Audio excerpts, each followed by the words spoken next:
everybody. My name is Mrs. Alcorn, and I'm really excited to work with you this year. In this presentation, I will go over what you should expect this year in CP Environmental Science. We'll go over the grading policy, we'll go over the hybrid learning strategy, and also talk about what you should bring. So buckle up, we're going on an adventure. So we're basically going to be asking questions all about the world surrounding us in this course. You have a wild and wonderful world waiting for you right in your backyard, and we're going to start exploring that. And we're going to really be collecting data outdoors here at school. You'll also be doing some investigations at home, no matter if you're in Dunstable in the woods, or if you're in the city and have the urban forest around you. There's a lot of beautiful honey locust trees downtown and some really cool pigeons and great blue herons and other beautiful things everywhere. We're going to start to explore this. In this course, you're going to discover your impact on this world, and we're going to develop our skills as scientists. We're going to ask questions, design experiments, analyze data, and use evidence to back these claims. Sometimes in this class, you're going to feel like, Miss Alcorn, why are we doing math? Why are we graphing? Well, science, you're now juniors and seniors, and we're bumping it up a level. In science class, you will find that we need to use math like this, and also ELA. And sometimes, since the environment is a political topic, you're going to feel like you're in political science course. What am I expecting of you this year? I'm expecting you to be a participant, and please hang in. This is going to be unlike any other school year for you and also for me. I do expect that you will log into Google Classroom every day during your class time. This is going to count as your attendance.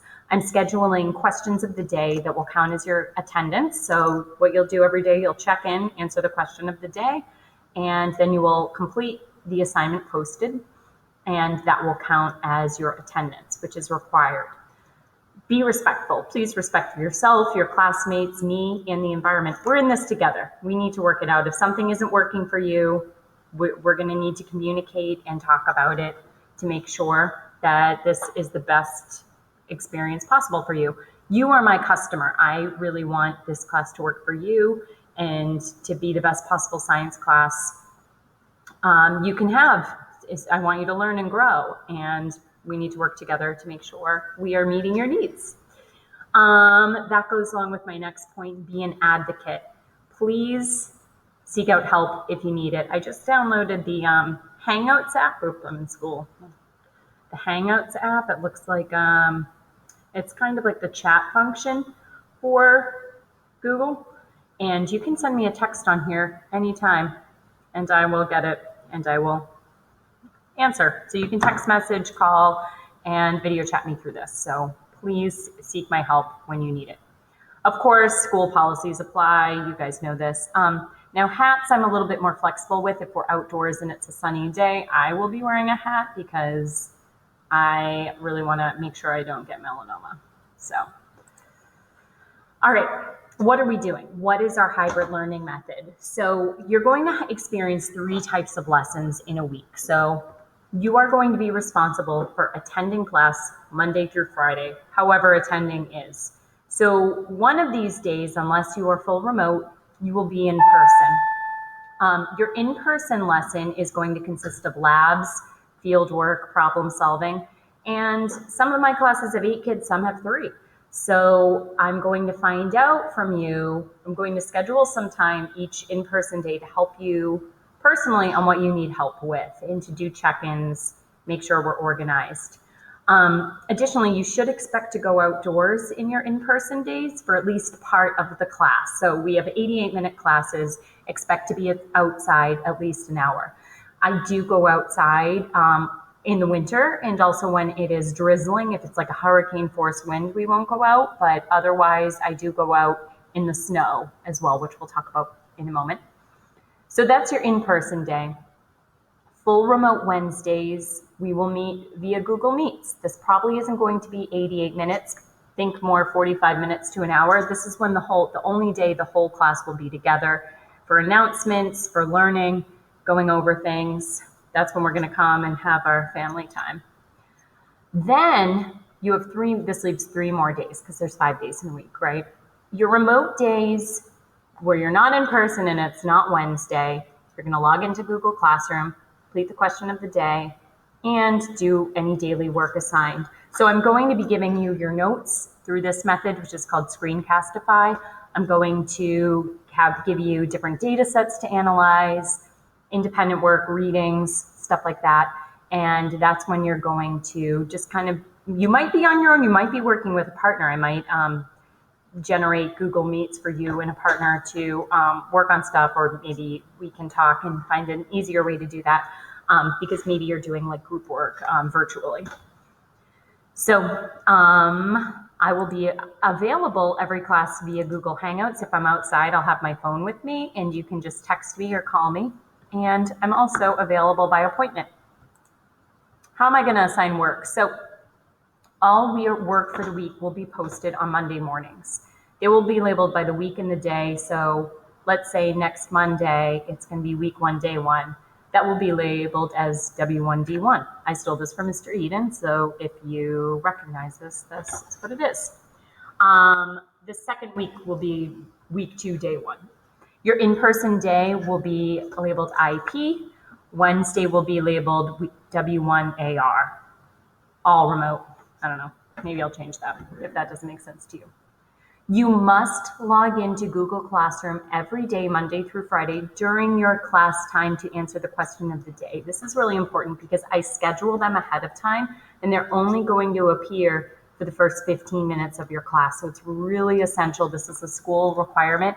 It's really essential that you log in so I know you're alive at that point. It'll just be a simple question and then you will go on and complete the rest of the work. Wednesdays will be synchronous, meaning we're going to be meeting at the same time for the entire class.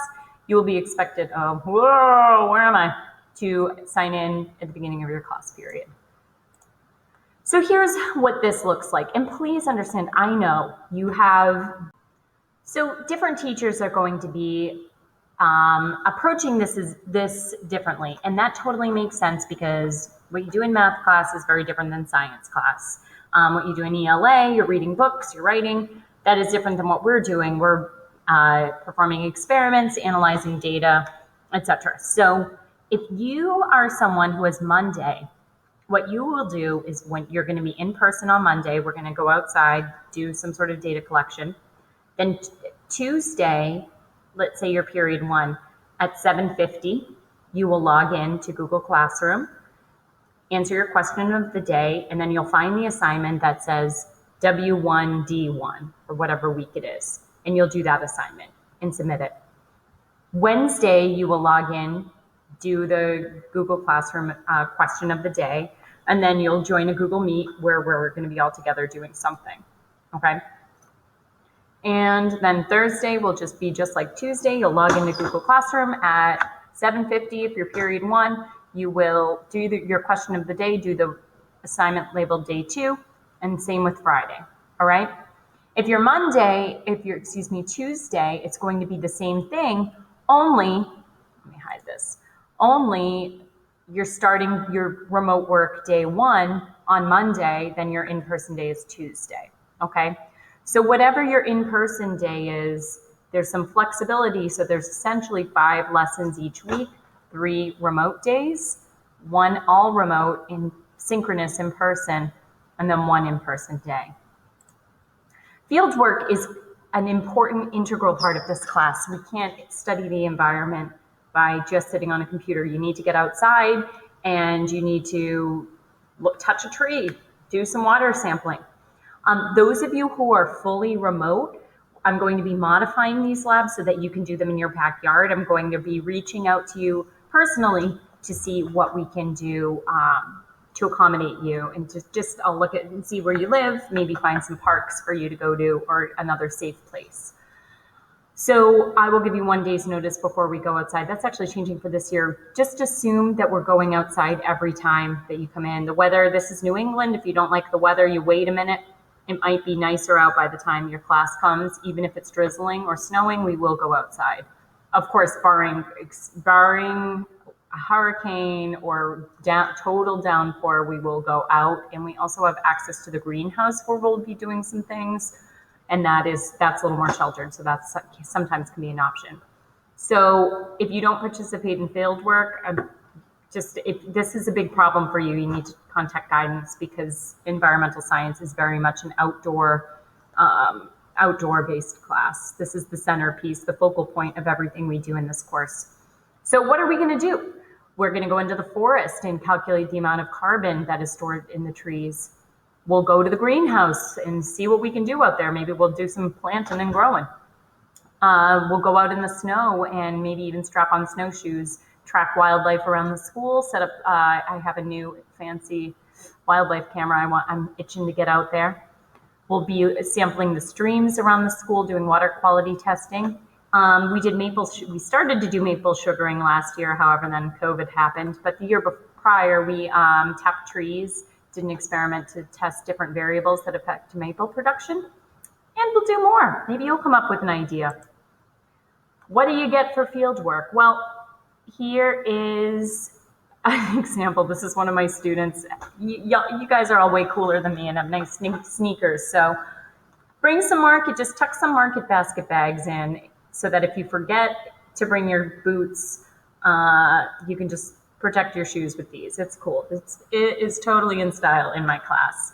Sunscreen is recommended, a change of clothes. I do have a prep room you're welcome to go to right over there.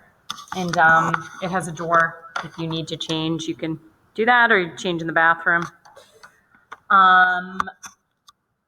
Deep woods off is important to spray on your legs if you can. I know some people are sensitive to that, but I do keep some in class. But if you want to keep your own supply in your locker, that totally makes sense.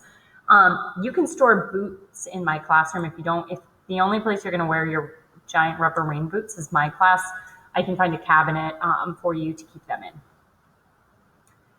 So a little bit of wisdom from Scandinavia. I've spent some time in Norway and Denmark, and the Danes and the Norwegians say there's no bad weather, only bad clothing. And this is true. I go outside all year. I'm a big hiker and cross-country skier. And yeah, this is me with Jack the donkey. Isn't he cute? I love him. He's a little pudgy. It's adorable. But yeah, wear a hat. Warm hats are fine. When we're outdoors, the school policy is a little bit different. Wear a warm coat. It's cool. But miss, what if it's cold?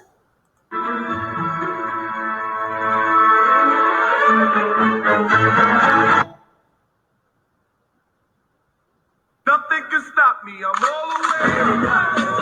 I hit him all the way on money. Purple. But miss, what if it's raining?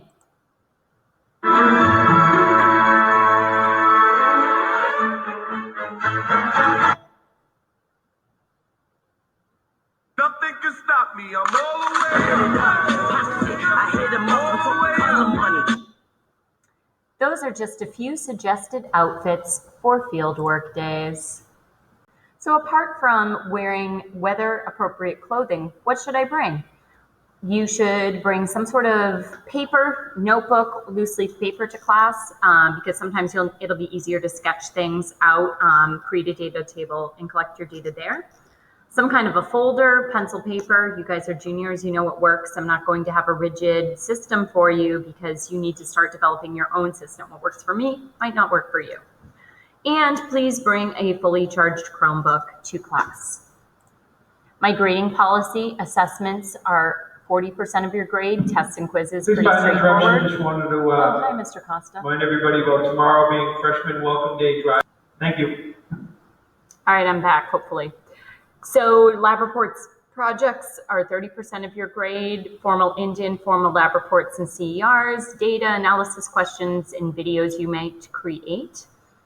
Classwork is 30% of your grade, and this includes your remote assignments and daily check-in questions.